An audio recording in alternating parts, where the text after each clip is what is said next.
Hey guys, what's up and welcome back to Power Wash Simulator, my new favourite game at the moment. I don't know whether that's actually true or not. It's a fun game though, I do enjoy it. But we're going to do some smaller items to clean today, because the last one was an absolute monolith of a video to do. It was like in 40 minutes, 50 minutes or something. It was a long video. But we're back and we're going to clean some smaller vehicles today. So yeah, let's just jump straight in and build this clean this first car. So welcome back. Welcome back to Power Wash Simulator, everybody. How are we all doing today? It's nice to just jump straight in, do some cleaning, some therapeutic cleaning in this therapeutic game. God, this game is so satisfying. I can see why it's quite popular game. It's quite a good game to like just sit down and just chill and do literally what you're seeing right now. Just let the entire thing just like it's really satisfying, plain and simple. It really is. But yeah, it's quite fun. Oh, there's some tough stains in there. Wow. Oh yeah, I'm getting those nooks and crannies. But yeah. It is quite a chill game. It's a nice change of pace from the usual like games that I play on the channel here, but yeah, it's nice to just relax. Yeah. So how are you guys doing? You guys doing good? I hope you guys are doing good. I'm doing alright, bit tired. End of the week, luckily for me, so I can just relax. This is a nice way for me to, chill out. Really, calm me down at the end of the day, which is very, very nice, very nice. But yeah, I don't really have a talking point to go over today. I'm not really sure where my tangent should go in this video. I guess something I do want to say is how fascinated I am that some video games like this lend so well to the long form video content podcast style, and some videos definitely do not lend themselves to that. But I've noticed that at least some of the gaming YouTubers that I've seen definitely in the past have made this video game their home for where they can like podcast. Like Markiplier was one. There was a rear number plate. Let's grab that. And then also I think Vanoss did a few, which is funny because Vanoss is like the most funny moments YouTuber, or at least he was back in his heyday. He would always make like short form, like funny moments content more than anything else. Alloy wheels. Give me that. Is it this one? No, it is not. It's this one. Done it. That was a nice, easy job. But yeah, it's great how some video games can be high octane and just absolute just packed with just chaos and funny moments, montages and shit, which I've been a person who's made videos like that in the past, but I enjoy these chill sit down videos too, I think it's quite fun. Oh, this is a tough one. Well, I suppose not. It seems quite simple enough. But yeah, I enjoy these games. I feel like what was objectively the best video game? That's something I've never ever considered. I've always thought about like what's the best like film or TV show or even like hard rock heavy metal album. I've always thought objectively what is the answer to those questions, because those are like my primary sort of interests. But I've never thought about the same about video games, like what the objectively best made video games are. I mean, the obvious answer is like a sandbox game like Minecraft, right? Because Minecraft has that sort of shit down to a science, where if you want a grindy game where you level up, not level up literally, but like level up like your weaponry and like your tools to better optimize the game, that's the game for it. But if you also want a game that has good combat, then I guess Minecraft is a good one for that. But then also it's a good game to like be creative, hence like the sandbox nature of the game. But but then, you know, the same. I mean, the answer to what's the best video game is it's the same answer to what the best, you know, album or the best band or the best movie or the best director is. That it's the same answer. It's just like artist subjective, right? And you can't just generalize and say, oh well, this thing is the best based on this specific criteria that I feel like is the most important to take into account when you're ranking this stuff. Well, I really don't know if that's the way to go about it, because it's all based on your opinion, really. Is like based on my criteria of what makes the best game is really skewed, because I'm not a game developer. I have friends who have made games and are in the process of making games and want to make games, but I've never made a game myself. I've play tested games, and I've have my own opinions on what makes a great game, but I don't know for sure. I don't know how to make a game, so there's only so much I can really contribute to that sort of conversation. But I think for me, my criteria for making a game is like it's like a healthy balance of, obviously story is a big thing for me, which is why some of my favourite games are what are my favourite games? Fuck. Like Outlast is a big one. Definitely a big favourite of mine. Outlast, obviously, like Call of Duty, Black Ops 2, Black Ops 3 to an extent as well, obviously, as a general game, but the zombies mode in Black Ops 3 is really the only thing I come back to on that one. The Last of Us, Until Dawn is another one. Those are all games that I love so much, like so much, and all of those things have in common, most of them at least, is a strong story. Outlast has a strong story in the sense that if you can just, the great thing about Outlast, okay, let's go through them. Let's go through those games. I guess we found our talking point for this Power Wash podcast, huh? No, but I guess what makes Outlast so great for me is that you can hop into Outlast if you just want a good scare. It's a good scary game. I'm a big fan of scary games in general, so that's a big win for me. Outlast has always been very, very good at being that sort of a game.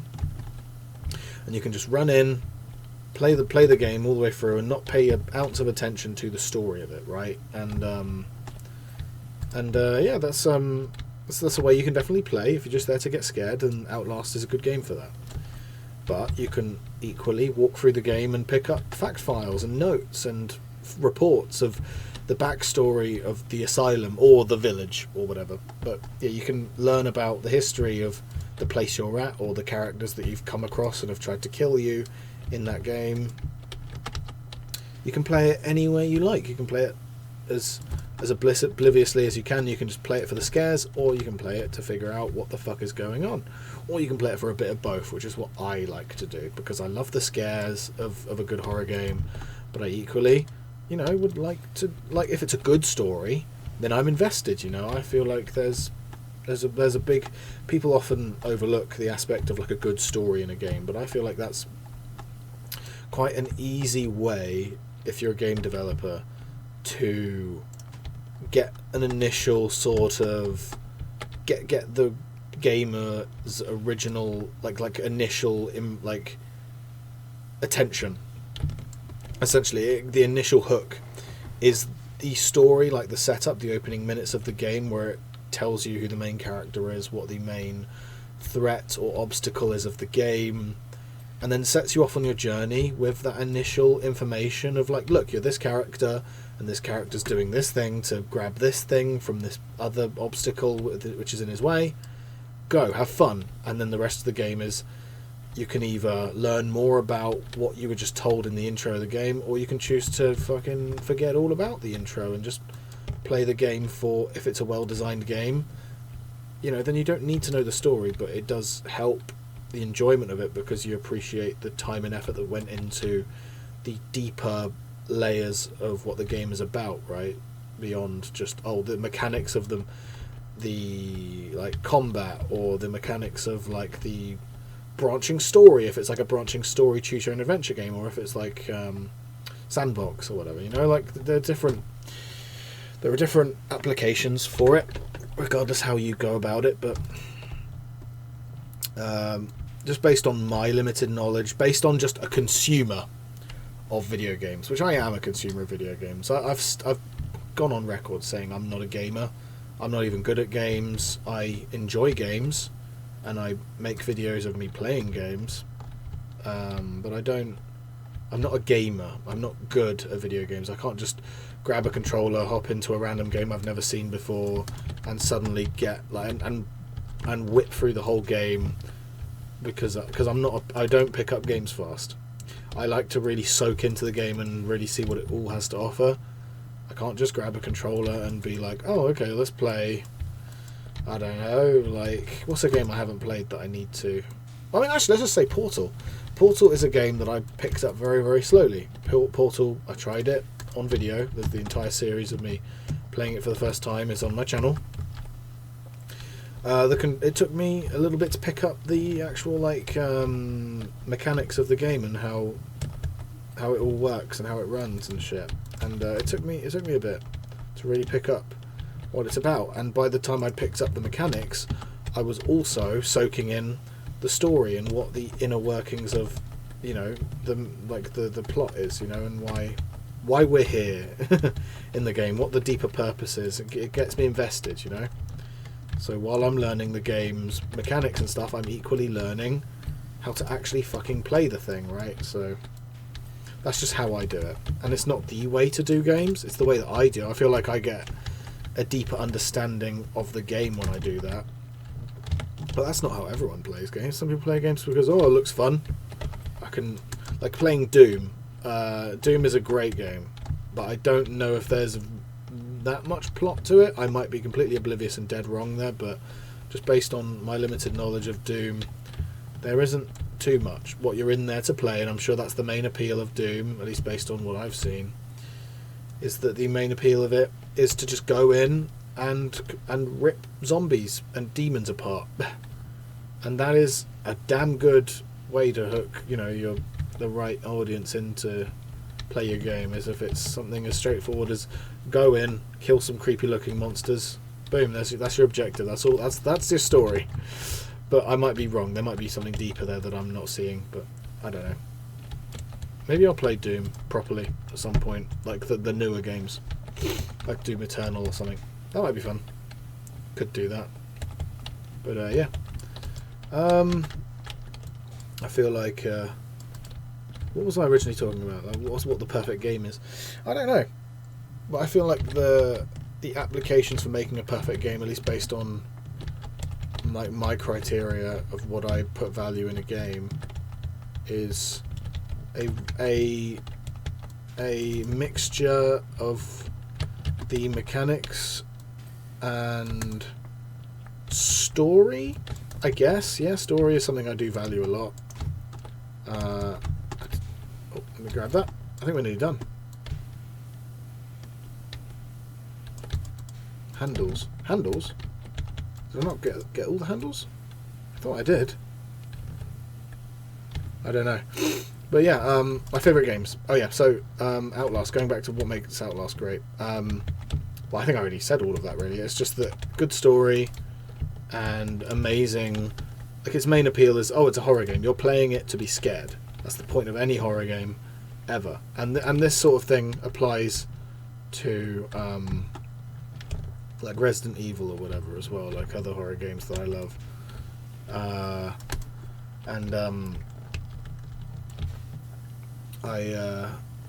mean, that's why you play horror games, to get scared first and foremost, but a good way to get scared is to want to learn about the creepy backstory of, if we're playing Outlast 1, the insane asylum there, and that in turn will enhance your experience of the spooks that you're looking to get from playing the game. We'll do one more clean-up job before we quit out this video, because I feel like this is a good line of thinking to talk about for this video. Have I already done this? No, I don't think I have. Having, like, it's a good way to get a deeper appreciation for the game if you're looking at what the backstory is. But yeah, Outlast is great for that reason, that it's creepy based on the the backstory behind the game itself, and how you got there, who you are, who these people are that are trying to kill you, etc. You get to learn more about their horrid backstory and how they got to being the bad guy, like Traeger, one of the bad guys in Outlast, or like the Groom, or you get the idea. It's part of the appeal is learning about these people that jump scare you every few minutes of the game, because it gives you a deeper appreciation for the thought that went behind this game beyond just a good level design and good scares. I don't know. I feel like there is a place for story in games, is what I'm trying to say. So much so that are games that I love, like these two other games, like Until Dawn and Last of Us, very story-driven games. In fact, one story has already been adapted into a TV show, The Last of Us, and it works well in the TV format. I still think I prefer the game format of The Last of Us over the TV version, because it's a slow burn and you really get to like see Joel and Ellie's relationship slowly unfold and grow, and they get their love for each other that grows, and I just enjoy the slow burn of like character development, because again, story, characters, that's my shit. I love it when I see good character development, etc. And seeing that in a slow burn game like The Last of Us makes me so proud that games like The Last of Us even exist, because it's a masterpiece. We're going to do one more because that one went really fast. And I enjoy that, and The Last of Us is one of the best games of all time, and I do mean both Last of Us, the first one and the second one. I think the story's great in both, actually. You can disagree with me and say that Last of Us 2 is trash, but I am going to respectfully disagree from that. I even think Last of Us 2 objectively is just a better game. I feel like the combat, the sneaking mechanics, etc., are just better designed than the first one. The first one's got a better story potentially, but the second one is just so. The second one gets so fucking shafted. I have already done this one, I think. Sorry about this one. We'll clean this really fast.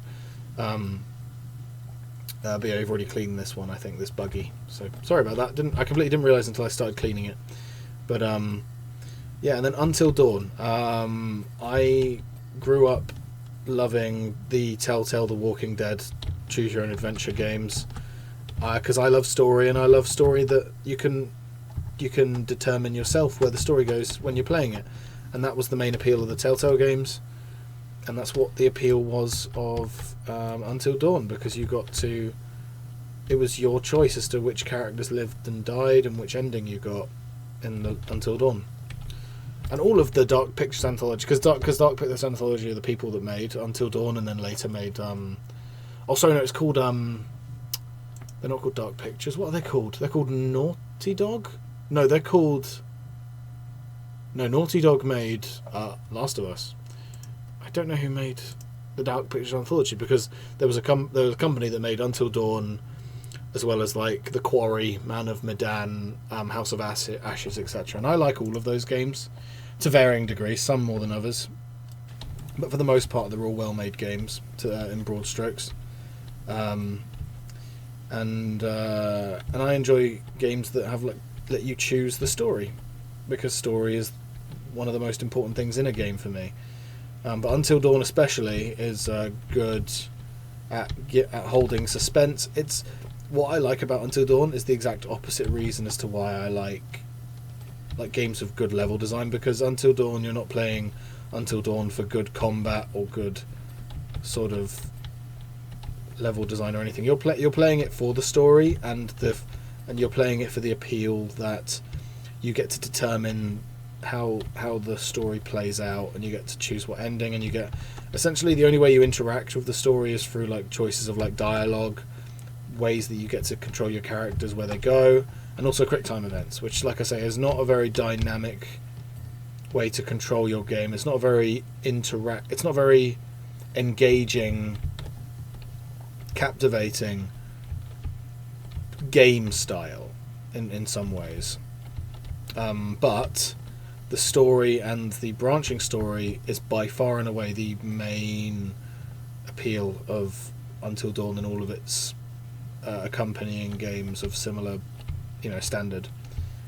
And also the characters just happen to be cool, and for the most part, most of the times, the story is quite good in those Dark Pictures games. So all of that is kind of why I like that sort of stuff. But like I say, the reason that because like I say, my favourite games, Black Ops 2 or / Black Ops 3 kinda, Until Dawn, Last of Us, Outlast, those games are all some of my favourite games, but for very different reasons from each other, right? Which is what's so interesting, that I love all of those games, but I love them for very different reasons. Part of that can be attributed to like nostalgia. Part of it can be attributed to just the memories I've made of it over the years, which I guess is just nostalgia again. But also just the enjoyment of the freedom you get in an open world game like Minecraft / like the horror that you can get from games like Until Dawn or The Last of Us, Outlast. But then like the really cool storytelling of The Last of Us, right? So, I feel like there is an appeal for all of these games. Like all of the best games do their own thing right. All games have their own different reason for existing and being good at what they're doing. So I feel like, that's the best way for a game to find its own identity, is to find its own voice, to find its own sort of mechanic or like attribute that makes it stand out from all other games. But hopefully this will all be clean in a second, and we can wrap up this one. But this has been fun, actually. Obviously, like I say, I don't know how to make games even close, to be honest. Mudguard, what the fuck? Mudguard, Fender, Mudguard. This is where it'd be good to know how to Mudguard windshield. Where's Mudguard? I don't know. Oh, Mudguard. There we go, Mudguard. Found it. Yeah, this is obviously, I don't know how to make a game, so everything I've said here in this video can be written off as me talking out of my arse, because at the end of the day, I do know precious little about what actually makes a good game. But I'd like to think that over the years of playing so many games, especially since starting this channel, that I at least know the basic gist of what a good game and what a bad game is, right? But even then, like I said, going back to it, when you're in the creative industry making stuff like films, games, music, etc., to a certain extent, you can objectively say when something in those industries are bad. But for the most part, art is all subjective, and it's all based on what you prefer more than what is objectively good and bad. Because it is mean, unless there's a valid reason to write it off, it's kind of mean to say that this game is bad and this game is good, when the opinion might be completely reversed by this other person that thinks that the opposite is true. But yeah, another profound talk on the Power Wash Simulator podcast from Zachalist. See you in the next one, I guess. In all seriousness, hope you enjoyed. Yeah, that is about it, though. I'm just going to have to wrap it up here. Hope you enjoyed my ramblings. If you didn't, I don't know why you've braved it through to the end of this video, but I thank you for it.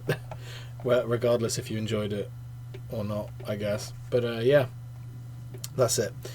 Yeah, I'll see you guys in the next one. Goodbye.